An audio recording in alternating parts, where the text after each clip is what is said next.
Chers amis, bonjour, bienvenue de retour sur le plateau du Plus d'éléments pour vous présenter le dernier numéro de la Revue pour la civilisation européenne. J'ai autour de moi, comme maintenant vous êtes des habitués, enfin vous allez tous les connaître, d'abord je me tourne vers notre ami Rodolphe Carte. Bonjour Rodolphe, vous êtes maintenant un habitué des studios de TV Liberté. Rappelons que vous venez de publier un dernier livre où il y a le Sorel, vous en préparez un autre, je suppose, oui. Et votre dernier c'est Feu sur la droite nationale, réponse aux identitaires. Vous entamez un dialogue avec, et à Conversano particulièrement, François Bousquet, le rédacteur en chef d'Éléments. Bonjour Olivier. Bonjour François, je rappelle que vous avez publié, parce que je ne l'avais pas signalé la dernière fois, le livre est toujours en librairie, sur Alain de Benoît, voilà, d'introduction, Alain de Benoît à l'endroit, évidemment. Notre ami Patrick Louzinquier, bonjour Patrick, directeur artistique d'Éléments, et le marquis de la Dèche, Christophe André Maxime. Bonjour à tous. Camarade, je te taquine Christophe. Bonjour à tous. Voilà, alors comme d'habitude, un sommaire assez chargé et très riche. On va commencer peut-être par parler de personnages qui, en France, nous paraissent parfois étranges, en tout cas sont étrangers à une certaine tradition française, mais sur lesquels il faut se pencher parce qu'ils font le buzz, comme on dit. Il s'agit de Tucker Carlson et d'Elon Musk. Alors, Elon Musk, je pense que vous connaissez. Tucker Carlson, c'est un peu différent. Enfin, on l'a connu maintenant pour avoir fait cet entretien un peu polémique avec Vladimir Poutine. Est-ce que vous pourriez nous présenter, parce que c'est un peu des strange, des personnages pas tant que ça, mais enfin bon, pour notre tradition française européenne. De moins en moins. Il y a un troisième personnage. La couverture, c'est les dynamiteurs du système, avec un point d'interrogation. J'eus aimé que ces dynamiteurs du système ou ces artificiers soient européens, sinon même français, mais ça n'est pas le cas. On n'a pas en France l'équivalent d'un Tucker Carlson. Carlson, c'était quelqu'un qui, à partir de 2016, a parlé à l'Amérique trumpienne. On a parlé d'un trumpisme sans Trump, qui faisait un show dont tous les présentateurs français désormais s'inspirent, face caméra, exceptionnel à l'écrit, exceptionnel à l'oral, et il a fait le fameux entretien avec Poutine, plus de 200 millions de vues sur Twitter, ce qui est colossal. Musk désormais est mondialement connu pour quantité de raisons, parce que il dépasse le cadre des milliardaires. Un petit mot néanmoins quand même là-dessus. Il pesait 20 milliards de dollars, ce qui est colossal début 2020. Aujourd'hui, il en pèse 200 milliards après avoir perdu 100 milliards en 2022. Et demain, à mon sens, il pèsera 1000 milliards, sinon même, je crois même, sans exagérer, 2000 milliards. Pourquoi? Parce qu'il va mettre sur pied la première mégacorp, la première méga corporation dans un pays, l'Amérique, qui est sur le déclin et qui a plus le moyen d'imposer des lois antitrust, ce qu'avait fait la présidence Delano Roosevelt au début du XXe siècle, pour casser la Standard Oil. Voilà, non, bien avant, pour casser l'empire Rockefeller, pour pas que Rockefeller soit plus puissant que l'État américain. Aujourd'hui, c'est lui qui envoie les fusées américaines dans la station spatiale internationale. Sans lui, les Américains passeraient par les Russes, tout en étant en guerre par Ukraine interposée. C'est à lui que la NASA a fait appel pour renouer avec les plans d'alunissement. Le prochain voyage sur la Lune, ce sera un vaisseau construit par SpaceX, la société de Musk.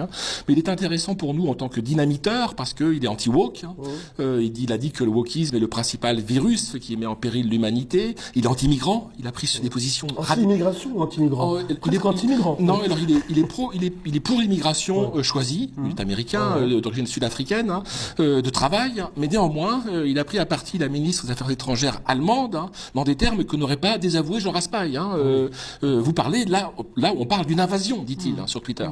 Il a été à la fête de Fratelli d'Italia. Je sais pas si vous vous rendez compte, c'est comme si Elon Musk a été à la fête de Fratelli d'Italia avec son fils qu'il a appelé d'un nom absolument baroque, comme le nom d'une capsule spatiale.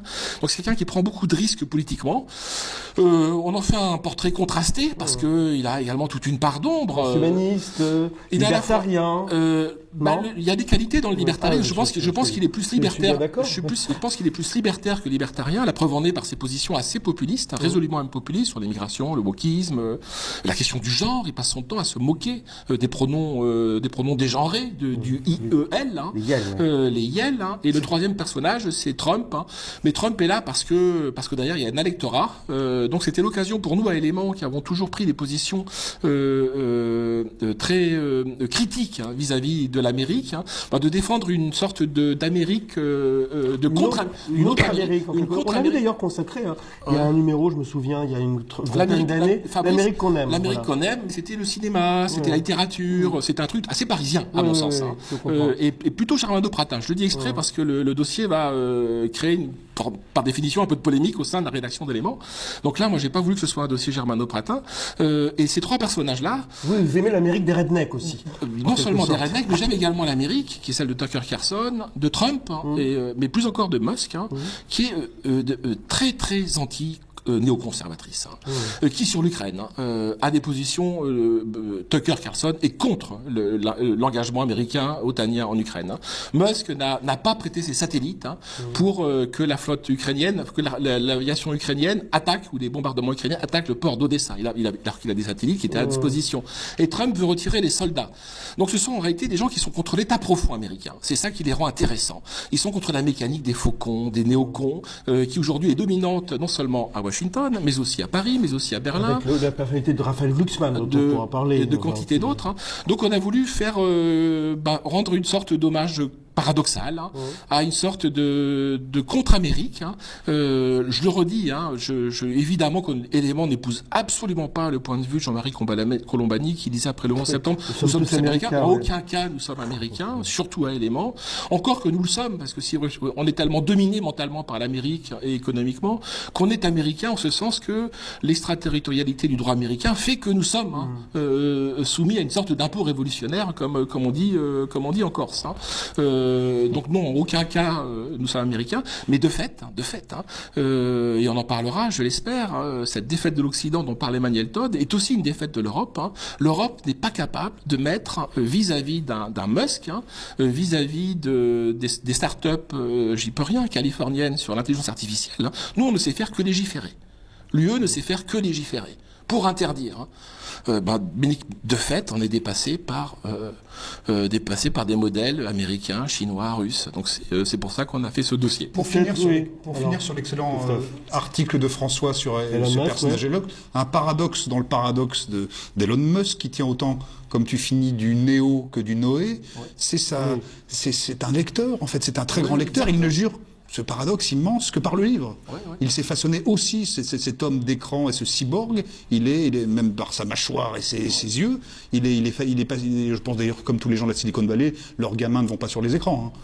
Alors, pour ce qui est, non, il a même créé une école qui s'appelle Ad Astra, ce qui est là encore un hommage à la littérature et à la filmographie de la science-fiction. Mais oui, Christophe, vous avez raison.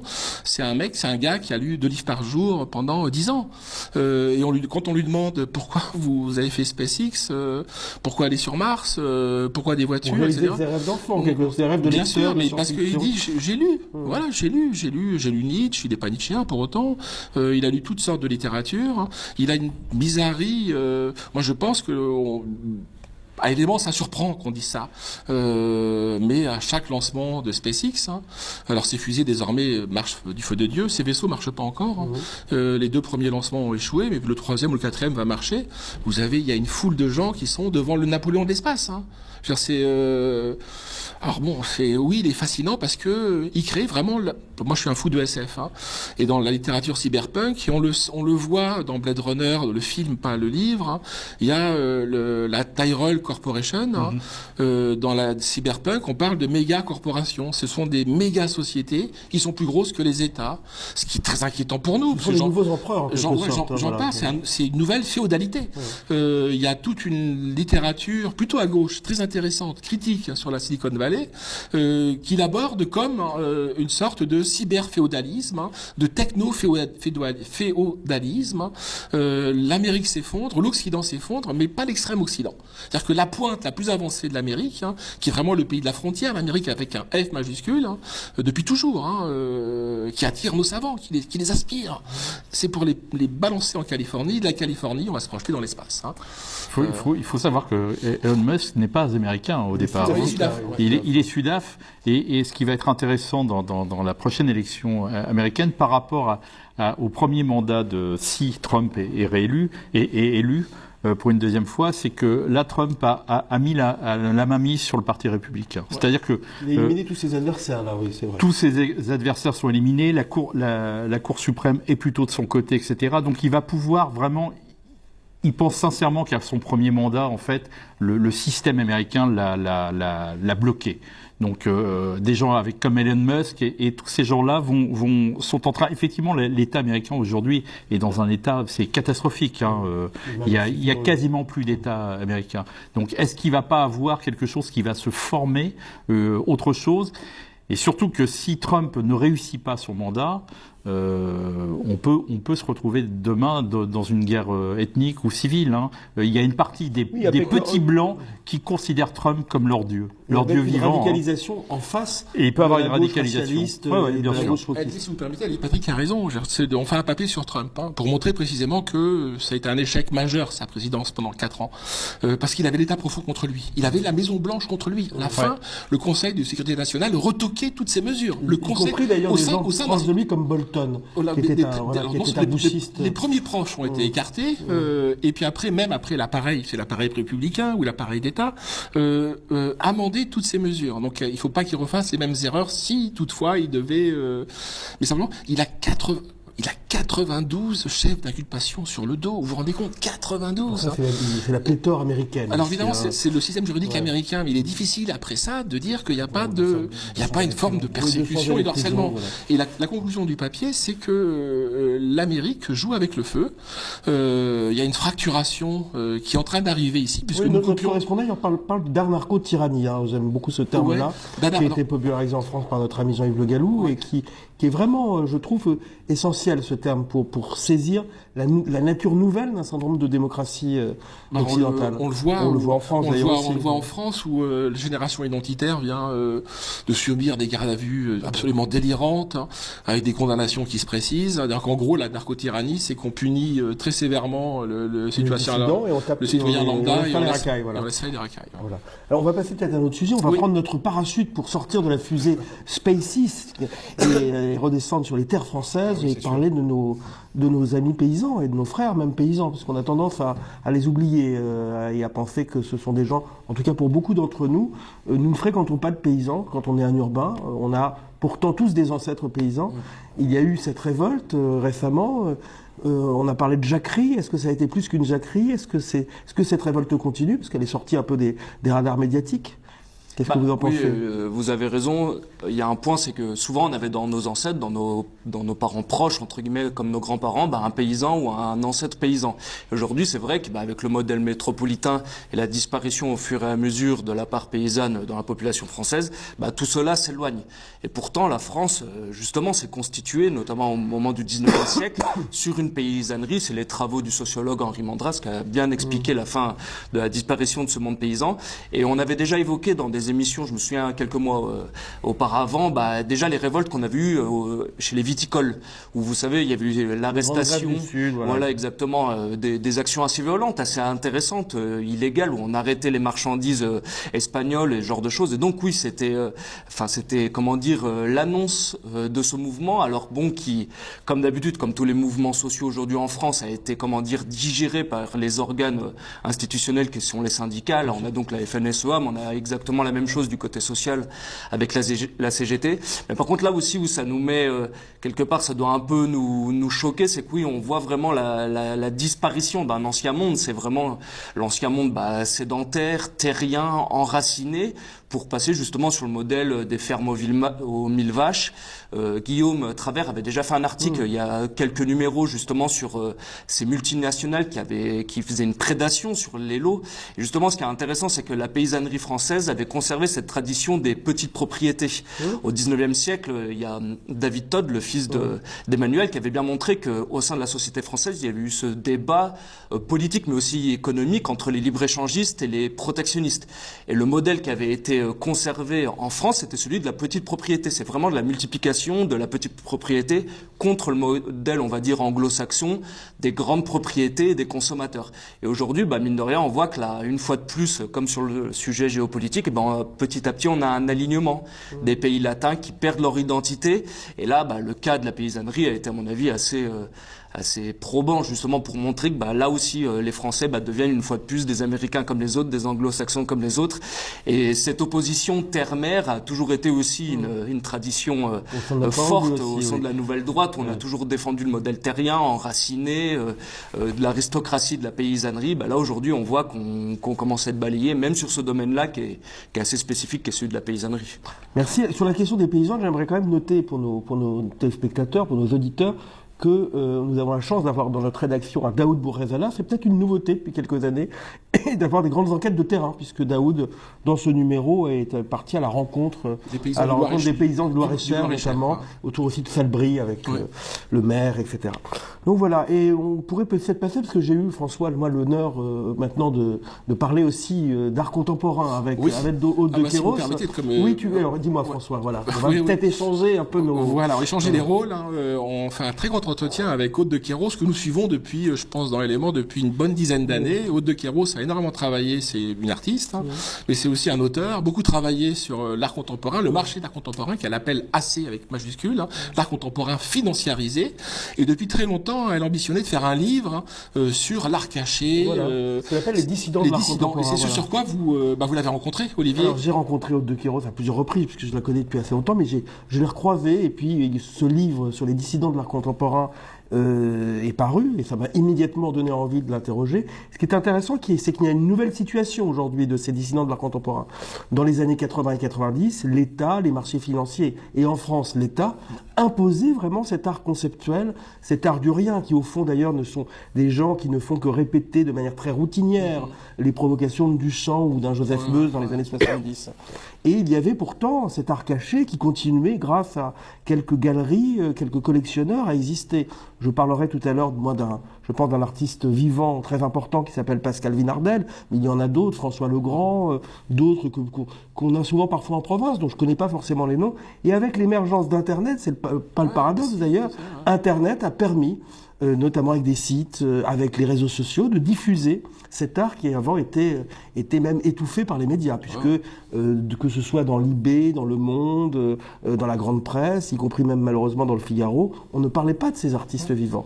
On ne parlait pas de cet art, et qui pourtant j'en montre... Vous parlez du Figaro. Cela étant dit, j'avais lu un entretien avec Vinardel. Est-ce que vous pouvez dire un mot sur Vinardel? Parce que dans l'entretien fait 3 pages, et on se sert de 2 tableaux de Vinardel pour illustrer. Alors voilà, magnifique, superbe Vinardel. D'ailleurs, j'en profite pour vous le dire, puisque l'émission va bientôt être diffusée, qu'il y a en ce moment, pour nos amis du Sud, une rétrospective des œuvres de Pascal Vinardel, Terra Iconica, au Musée des Cultures et du Paysage de Hyères, la banque, dans le sud, près de la Côte d'Azur.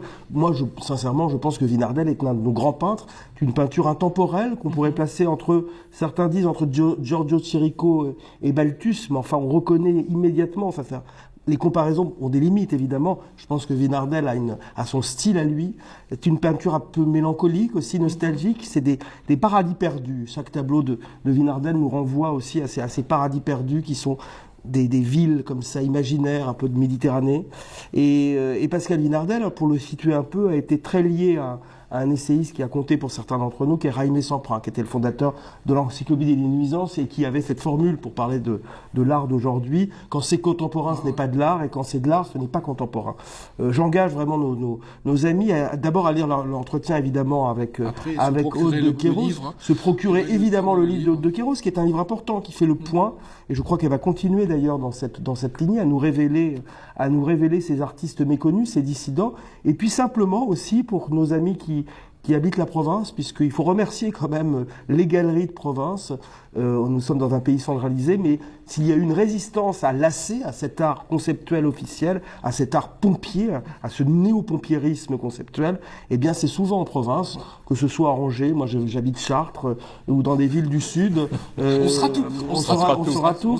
Mais dans certaines galeries de province où on pouvait apercevoir en effet des artistes qui continuaient à s'inscrire dans la tradition, dans la grande tradition de la peinture européenne. Ce qui est amusant, Olivier, c'est que en fait rien ne change depuis des siècles. Il y a toujours eu un art officiel en France. Aujourd'hui, cet art moderne qu'on monte est l'art officiel et les dissidents sont en fait un art classique. Art classique ou pas seulement parce que une petite parenthèse, une petite nuance, c'est le propre à la modernité, qui a des maudits, qui a un art souterrain, qui a un art caché contre la bourgeoisie précisément d'État. Après, il y a eu ce miracle de l'Ancien Régime, ou alors de la Rome antique, où les empereurs ou les rois avaient bon goût et entretenaient des artistes. Il y avait des commandes. Il y avait des commandes et puis il y avait aussi une il y avait aussi surtout une transmission du savoir-faire. Pour avoir eu des conversations avec Pascal Vinarnel, il me disait qu'aujourd'hui, dans l'école des Beaux-Arts, on n'apprend plus à peindre, on n'apprend plus à dessiner. D'ailleurs, ce n'est pas simplement un art classique, ces dissidents de l'art contemporain, c'est aussi toutes ces avant-gardes qui auraient pu continuer et qui ont été brisées par la domination de l'art contemporain, de l'AC. Je rappelle la phrase de Duchamp, je leur ai jeté mon urinoir à la gueule comme une provocation, et maintenant ils en sont à en apprécier les qualités esthétiques. Duchamp n'était pas dupe. Il n'était pas dupe, mais c'était assez... mais quand même, il a introduit une subversion. Mais enfin, ça, je suis bien d'accord. On évoquait les milliardaires, c'est aussi un art de milliardaire. Moi, j'ai toujours en tête cette formule de Tom Wolfe où il se paye. Je crois que c'est Miami, je sais plus quel titre de ce roman. Non, c'est bien après où il se moque de Art Basel, des FIAC en Californie, et il dit que l'art contemporain, c'est le Super Bowl des super riches. C'est aussi vulgaire que le catch, mais c'est aux riches ce que le catch est aux ploucs. Il y a de ça. Après, je trouve que l'aveugle, par exemple, que François Pinault aime l'art contemporain, il y a une part chez lui de spéculation financière sans doute, mais il y a aussi une part de beaufitude. Je pense qu'aujourd'hui, un certain nombre de nos prétendues élites, particulièrement en Europe et aux États-Unis, en fait, sont des beaufs avec de l'argent. Quand on voit la pauvre Oudéa Koustera, Dja, quand elle chante comme ça, j'en ai presque donné les larmes aux yeux à y penser. C'est le mot d'un amoureux de l'art contemporain. Enfin, il n'est pas de lui, c'est de Renaud Camus. Alors lui qui, pour le coup, adore l'art contemporain. Pas tout. Il a quand même très grande partie. Mais parce que non, parce qu'il y a aussi des choses intéressantes. Mais il cite en permanence ce mot de Gomez Davila, c'est que désormais la seule différence entre les riches et les pauvres, c'est l'argent. Oui, bien sûr, évidemment. Gomez Davila, d'ailleurs, on parlait des paysans tout à l'heure. Il dit je suis un paysan indigné, disait Gomez Davila. Et c'est pas intéressant. Pour parler d'ailleurs de Pascal Vinardel, il faut savoir que dans les années 80 ou 90, il a pu vivre quand même de son art, ce qui est quand même assez rare parmi ces gens-là. Jean Clair a déclaré dans un entretien, je crois, au Monde ou au Figaro, que le mythe de l'artiste maudit n'était plus un mythe aujourd'hui et qu'il a connu de grands artistes qui étaient littéralement morts de faim dans les années 80 et 90 à cause de la domination de ces raclures de l'art contemporain. Non, il faut être un peu dur avec ces gens. Et je note que Pascal Vinardel, pour montrer d'ailleurs, ça illustre la duplicité du personnage, était tout à fait admiré par François Mitterrand, qui en même temps laissait la voie libre à Jacques Lang. De toute façon, symboliquement, le fait que la capitale de l'art, qui était Paris, c'est devenu New York, ça explique tout. D'ailleurs, je renvoie aussi, pour parler de Kéros, qui a écrit un livre sur la géopolitique de l'art contemporain. Parce qu'il y a eu des enjeux au moment de la guerre froide, géopolitique et de soft power, notamment à travers la promotion de Jackson Pollock, qui était promu notamment par la CIA et par les services culturels américains. Contre l'Union soviétique, bien sûr. Et contre l'Union soviétique, qui est... Le réalisme socialiste. Contre le réalisme socialiste. Voilà, est-ce que tu pourrais rajouter quelque chose parce que tu es... Non, l'entretien est excellent, vous citez abondamment Jean Clair qui est passionnant. Moi, ce qui m'a amusé, c'est de Jean Clair à poser le doigt sur une espèce de mode dominante sur tout est expressionnisme maintenant, il appelle ça l'expressionnisme, qui ne veut pas dire grand-chose. C'est un peu l'argot universel, et il a une forme, donc l'entretien avec Claude de Kéros que tu as fait. C'est un peu l'argot universel. D'ailleurs, il faut considérer que tout ce qui réagit à l'art contemporain n'est pas forcément excellent, donc il faut faire appel aussi au goût, et qu'il y a aujourd'hui aussi un retour de ce qu'ils appellent parfois la figuration, qui est parfois de très mauvais goût et très douteux. Voilà. Mais je trouve que, par exemple, on apprécie beaucoup, c'est une tradition allemande, à éléments les graveurs, notamment la revue Nouvelle École a toujours donné beaucoup de place aux graveurs. Et s'il y a une résistance aussi à l'art contemporain, c'est un certain nombre de graveurs, y compris d'ailleurs de graveurs de presse, de dessinateurs comme ça, qui ont continué une grande tradition européenne. Et surtout, il faut savoir qu'en fait, quand vous êtes jeune étudiant ayant fait une école d'art, en règle générale, vous n'allez pas aux Beaux-Arts. C'est plus l'école où on va. Si vous avez un peu de talent, vous avez envie de faire quelque chose, vous allez en art appliqué. Oui, donc, c'est les arts déco, c'est la BD. On va trouver beaucoup plus de talent chez les illustrateurs de BD aux Beaux-Arts aujourd'hui, hein, ça c'est clair. Regardez la pratique, par exemple, comment s'appelle-t-il?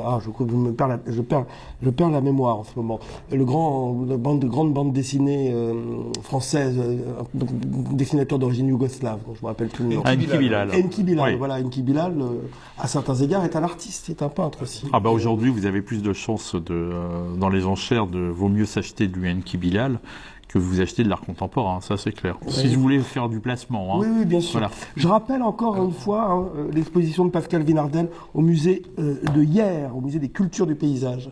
Alors, oui, François. Non, c'est pas de... Je voulais rajouter quelque chose. La transition est assez brutale. La musique contemporaine. Non, la transition est assez brutale, parce que Jacques Delors n'est pas connu pour avoir défendu l'art contemporain. Je veux bien faire un petit coup de gueule on trouvera ça sur le site, sur Jacques Delors, qui est quasiment assez agaçant, parce qu'un peu comme Badinter qui vient de disparaître, une espèce de panthéonisation de personnages phallos et toxiques. Jacques Delors, qui est presque une espèce de héros christique avec son catholicisme social en peau de lapin, alors que c'était un technocrate épouvantable, qui a été un atroce ministre des Finances de Mitterrand. Numéro 1, numéro 2, qui a vraiment relégué la France au second plan. Il a été commissaire européen, petit pape, petit page avec son teint de cire, très flatté d'être aux côtés des de Kohl, des Allemands et tout ça. Personnage totalement médiocre, incompétent économiquement, et c'est une espèce de héros absurde de cette Europe imaginaire ultra technocratique. Et c'était un type brutal et toxique de l'or, mais il bénéficie d'une image qui est incroyable. Voilà. Merci pour ce coup de gueule contre. Mais la chose qui est avec Badinter et Delors, c'est que c'est la fin d'un monde. Alors, c'est vraiment la fin d'un monde. Alors c'est la fin d'un Mitterrandais finalement qui reste Jack. Jack Lang. Qui est finalement peut-être qui est déjà empaillé. Jack Lang est encore qui est presque plus sympathique par son côté Frix. Même si on le déteste évidemment, mais le moins monstrueux. Voilà. Au moins, on pourrait le mettre dans un cirque. Jacques Delors. Pour tout vous dire, petite anecdote, moi c'est Jacques Delors qui m'a poussé vers la droite, parce que j'étais tellement à l'adolescence terrorisé par cet homme, comme par Badinter, parce que ces gens font peur, on a l'impression qu'ils vont nous donner des leçons de morale toutes les 5 minutes. Et en plus, lâche politiquement, qui refuse d'aller à la campagne électorale de 95 parce qu'il a peur. Je crois que le temps est écoulé, mais ne parlons plus de ces gens-là parce que je vais avoir un malaise. Merci en tout cas, chers amis de TV Liberté, chers amis auditeurs et téléspectateurs.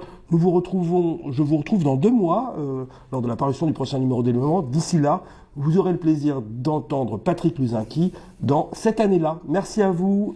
Au revoir.